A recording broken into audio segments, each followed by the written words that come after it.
Gridiron football has a long history in Mexico dating back over 100 years. But the popularity of the sport really grew in the 1970s when the NFL started broadcasting their games on cable television. Over the last 20 years, the popularity of the sport has more than doubled. They now have 27 million fans across the country.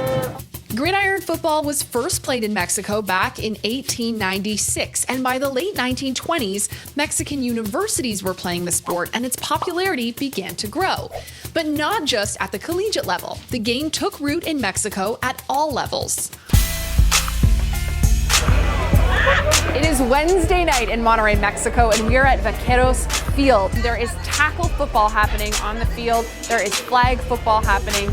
This club has been around for 50 years, and there are over 5,000 kids in the Monterrey area playing football, 250 out of this club alone. We were surprised to see so many families here tonight because there's not even a game happening. It's just a practice night. It's incredible to see everything going on in and around the stadium. Take a look.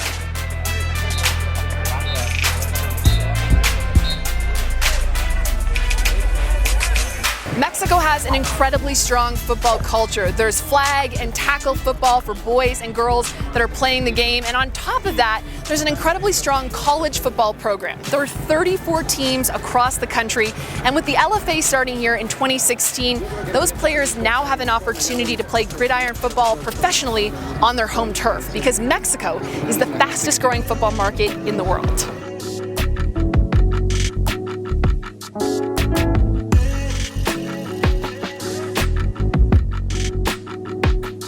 Right now we have playing like 205,000 people around the country. Pee-wee football, youth football, college football and professional football, also senior football.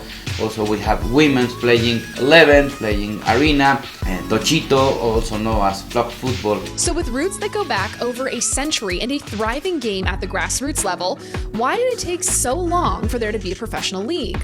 Well, it turns out the LFA isn't the first kick at the can. In the early 90s, there was the Master League, a 14 league that became very popular with fans, but after a few seasons, ownership issues sank the league. In 2016, professional football returned to Mexico with the LFA. Now the league boasts 8 franchises, with 4 of them based around Mexico City and 4 other clubs elsewhere, with plans to expand to 12 teams battling for their chance to win the Tazon Mexico, the Mexico Bowl. In just 4 seasons, the fan base has grown 200% as Mexicans continue the love affair with gridiron football. And with the CFL expressing interest in hosting a game in Mexico in the future, and several LFA players drafted into our league, soon they will be introduced to the Canadian brand of football as well.